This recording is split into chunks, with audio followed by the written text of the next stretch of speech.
Hello, so these are anti-relativity lessons, starting with lesson 1, which is an introduction. So there are lessons in special relativity, and the aim here is to try to counteract that and give lessons in anti-relativity. And the way to do that is to point out what is being taught in relativity lessons is nonsense. Over the years, the teaching of special relativity has been to pile on more nonsense. So going to contrast how that teaching has changed. You take an example that what was said in the 1982 relativity book with what was said later in a 1991 book when the book was updated. So the example I'm going by is this person, Wolfgang Rindler. He's a physicist and he's written quite a lot on relativity.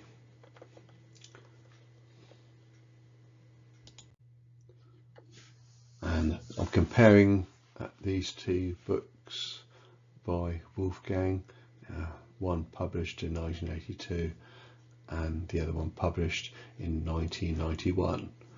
So the 1991 is the second edition where he's updated what he's saying in 1980 from what he was saying in 1982. So I'm going with the second edition of the book and pointing out when different to the first edition. So the aim of this is to show the method of teaching relativity is to move the goalposts. Some nonsense is said, but that is never enough, and some extra nonsense then gets added later. Moving goalposts is making changes is supposed to be a fallacy, but believers in relativity seem to treat it as a virtue to do that, or they just keep making changes to what they claim. This was in the preface to the first edition of the book, and it says, apart from being a vehicle for communicating my joy in the subject, that's for special relativity, this book is intended to serve as a text for an introductory course on special relativity, which is rather more conceptually and mathematically than experimentally orientated. In this context, it should be suitable from the upper undergraduate level onwards, but the book might well be used autodidactically, that means from staff study by a somewhat more advanced reader. So the book is intended as being used to teach relativity. In the second edition it has this. And this is the preface to the second edition. The aim of the second edition is the refinement and improvement of the text, as well as the incorporation of new data and ideas. The most radical changes are to be found in a novel and particularly careful derivation of the Lorentz transformation, and in a somewhat different logic for the development of continuum mechanics.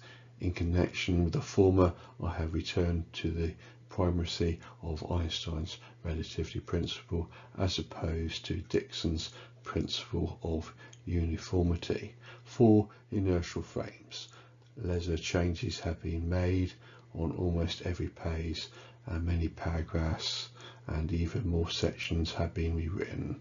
Over 20 new exercises have been added, and I'm not going to deal with the exercises, I'm just going to deal with what he's saying. And he also points out there's a new notation being used and so forth. So the second edition has amended what's been said in the first edition. So now diving straight into chapter 1. So chapter 1 is on the foundations of special relativity. In section 1 it's the introduction, and says one of the greatest triumphs of Maxwell's electromagnetic theory, and that was in Syria 1864, was the explanation of light as an electromagnetic wave phenomenon, but waves in what? Question mark. In conformity with the mechanistic view of nature then prevailing, it seemed imperative to postulate the existence of a medium, the ether, which would serve as a carrier for these waves and for electromagnetic stress in general. This led to the most urgent physical problem at the time, the detection of the Earth's motion through the ether. And the problem of the ether, which is the medium for light waves, we will keep coming back to.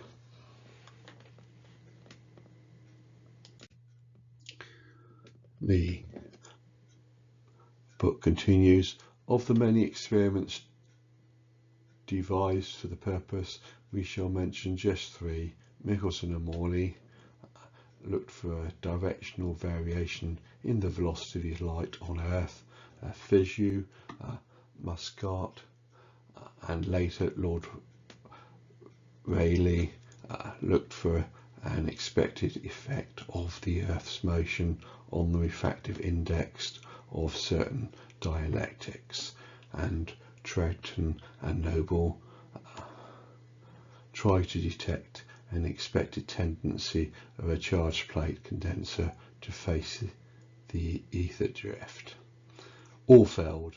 The physical explanation that the Earth might drag the ether around was with it only led to other difficulties with the observed aberration of starlight and could not resolve the problem. And so what I say is the way the relativists, those who believe in Einstein's relativity, interpret experiments, I dispute, but we'll pass on that for now. So the book continues, in order to explain nature's apparent conspiracy to hide the ether drift, Lorentz between 1892 and 1909 developed a theory of the ether that was eventually based on two ad hoc hypotheses: the longitudinal contraction of rigid bodies and the slowing down of clocks, time dilation, when moving through the ether at a speed v, both by a factor open bracket 1 minus v squared divided by c squared close bracket to the power 1 divided by 2, where c is the speed of light. This would so affect every apparatus designed to measure the ether drift as to neutralize all expected effects. And for that he gives footnotes. And the footnotes are to indicate that Fitzgerald proposed longitudinal contraction of rigid bodies and Einstein proposed time dilation. Time dilation is slowing down of clocks, so is really clock dilation and not the effect on time. So calling it time dilation gives the wrong impression as far as I'm concerned. Students are being deceived that time is affected. Another thing to note here is the speed of light, c, is supposed to be in vacuum, free of the influence of fields, but that wasn't mentioned. The book continues in 1905. In the middle of this development, Einstein proposed the principle of relativity, which is now justly associated with his name. Actually, Poincaré had discussed essentially the same principle during the previous year. So my comments are, it's good of the book to admit that Poincaré talked of relativity principle before Einstein, because some texts don't even mention that. But the book does not go into details of contrasting what Poincaré says with what Einstein says, so it does not give different perspectives on the principle to let students know what they think is best. Not contrasting Poincaré with Einstein is a typical approach to such relativity texts, so leave the students poor in only giving them one point of view anyway.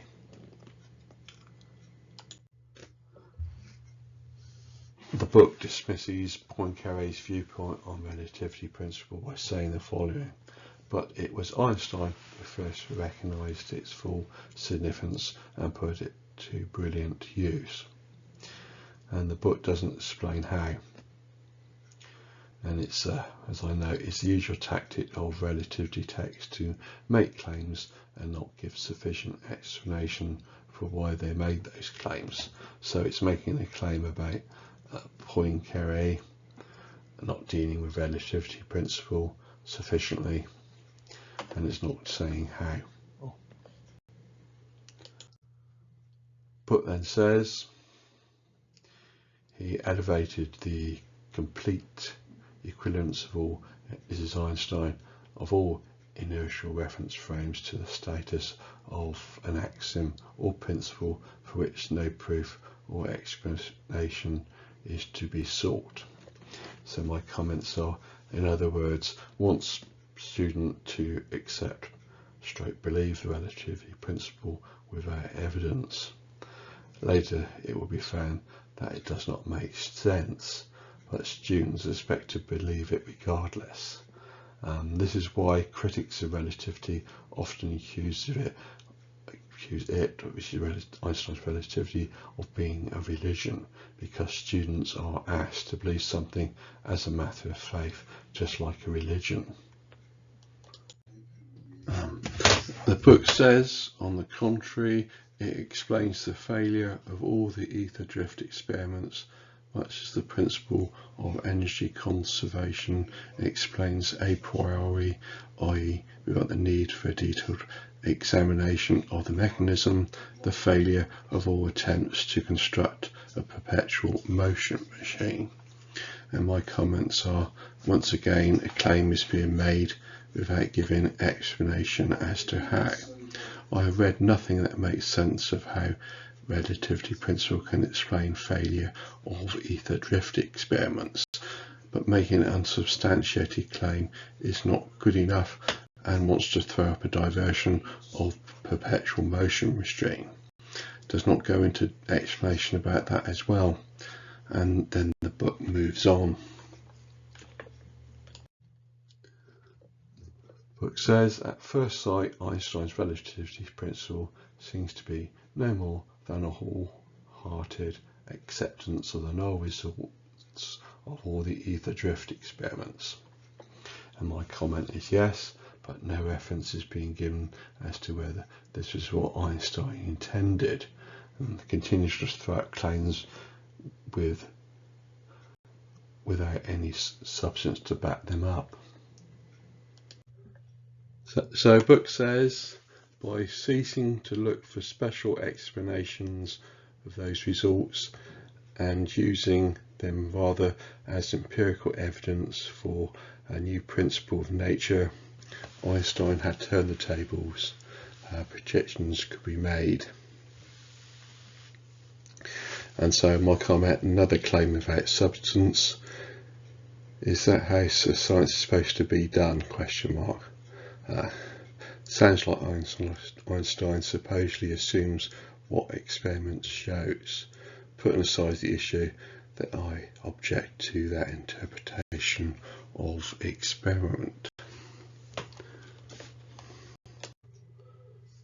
So the book carries on to say, the situation can be compared to that obtaining in astronomy at the time when Ptolemy's intricate geocentric system corresponding to Lorenzi's ethocentric theory gave way to the ideas of Copernicus, Galileo and Newton. So my comments are, I don't see how. The book once again doesn't go into sufficient explanation, and so what my comments are, in the case of the Copernican revolution, the existing theory was of a geocentric theory, where Earth was centre of motion and sun, planets, etc. moved around the Earth. With the revolution came the sun-centred theory that the sun was centre of motion and Earth and planets moved around it. But what came out of that revolution was could use different coordinate systems, could have a coordinate system of Earth as centre or Sun as centre, or any other centre that one liked, such as the barycenter. So if it was like that revolution, then the ethiocentric was still valid.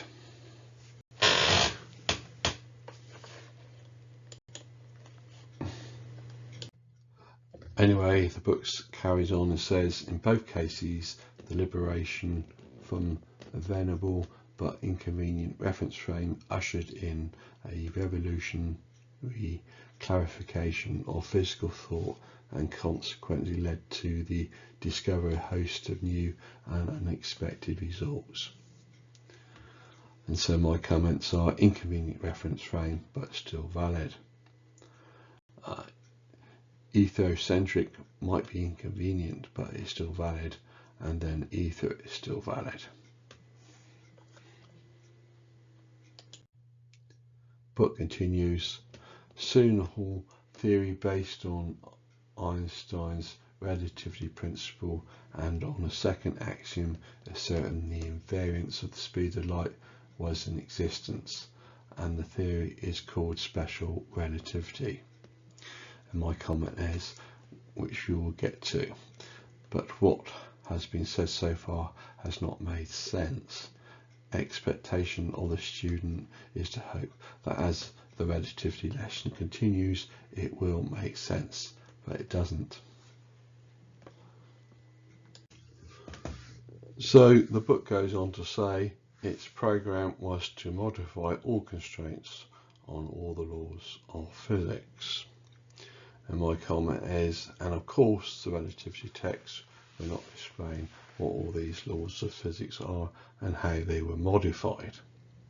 So once again, it's just making claims.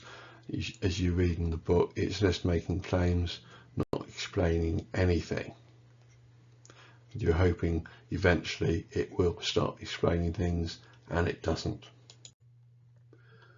Book then carries on to say, for Einstein's principle is really a meta principle. It puts constraints on all the laws of physics.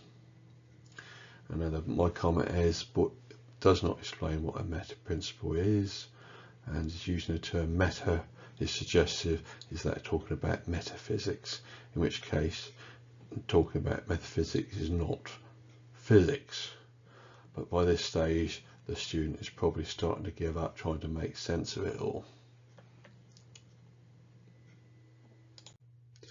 But carries on to say, the modifications suggested by the theory, especially in mechanics, though highly significant in many modern applications, have negligible effect in most classical problems, which is of course why they were not discovered earlier.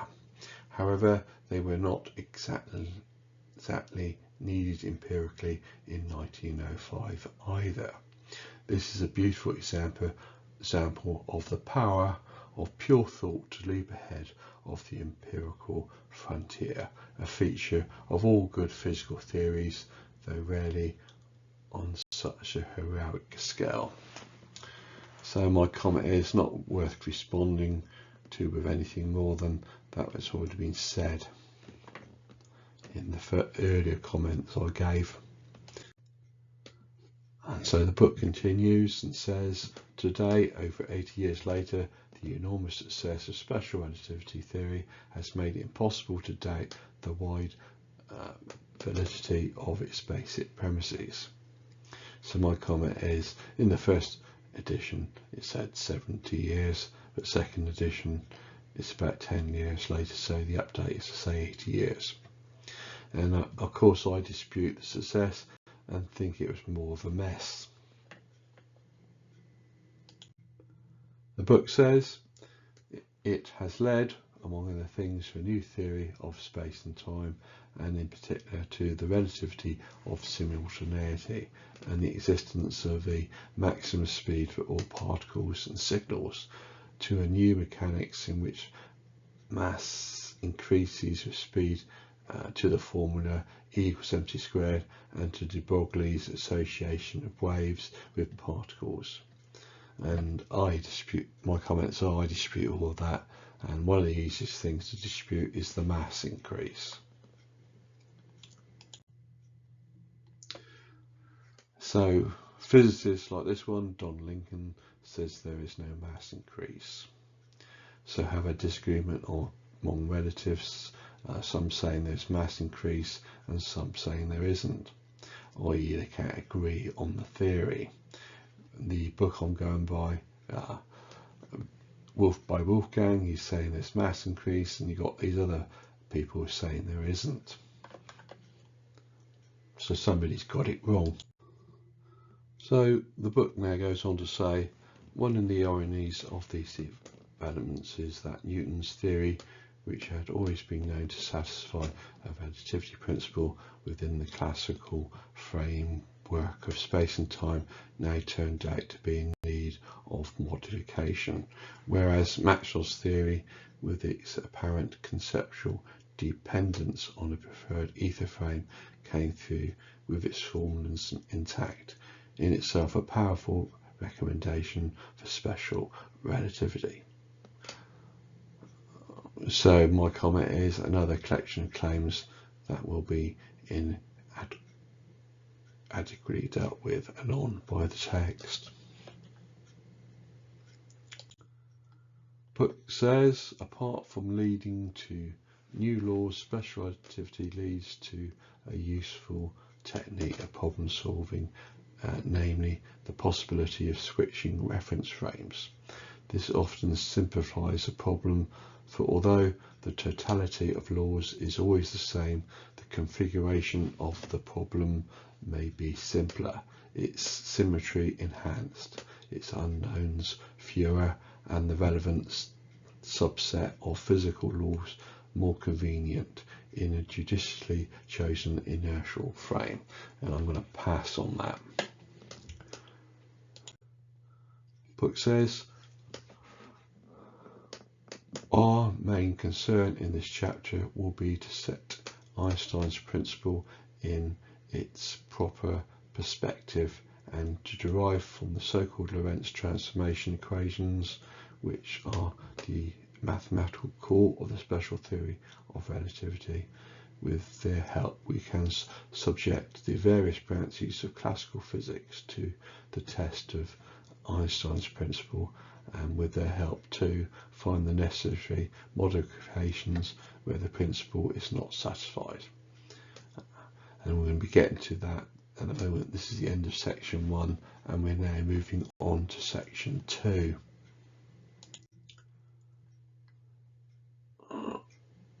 So this is what is said in section 2. Schematic account of the Michelson-Morley experiment.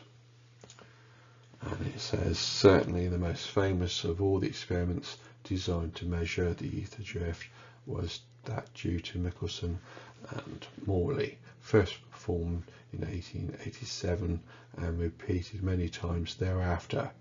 Its essential principle was to split a beam of light and then to send the two half beams along orthogonal arms of equal length, at whose ends mirrors reflected the beams back to the starting point where they were made to interfere. Then the entire apparatus was rotated in the plane of the arms.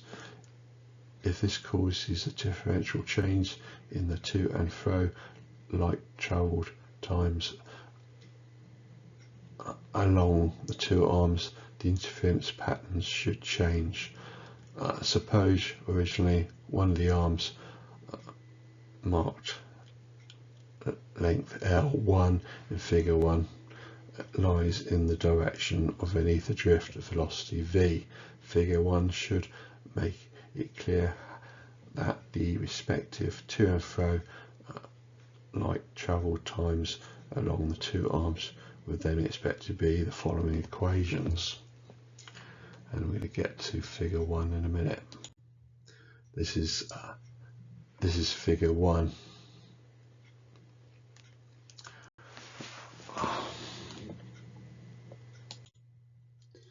And these are the equations for the times taken.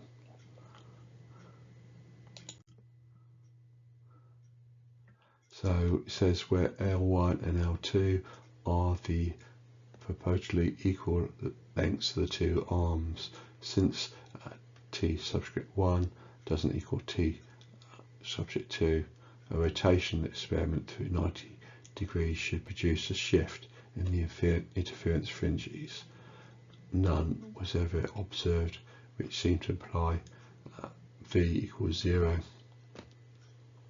Yet at some point in its orbit around the Sun, the Earth must move through the ether with a speed of at least 18 miles per second, its orbital velocity, and this should have been easily detected by the apparatus. Of course, in Einstein's theory, this null result is to be expected a priori. Light propagates in all inertial frames and thus also in a laboratory, speeding through space just as it would in still ether. It is not for us to ask how. So my comment is going to look at the last thing said. First, this bit, it says, of course, in Einstein's theory, this null result is to be expected a priori. My comment, meaning it's assumed, is not predicted by theory, it's assumed by the theory. And next, the text says the following: light propagates in all inertial frames and thus also in a laboratory, speeding through space just as it would in still ether. And my comment is, which immediately raises the question of how. Suddenly have the mention of ether, and that would be problematic as go further on. So an alert student would ask the question how. And so next the text says it's not for us to ask how. And my comment is, this comment has been added to the second edition. It was not said in the first edition. What I imagine is students were asking him how is it possible all that he's just said, and his answer to that question is don't ask that question. Indication that it was all nonsense. So here ends today's lesson with pointing out relativity lessons don't want students to ask how questions. More will follow with lesson 2. But for the time being, finish the end. Thank you.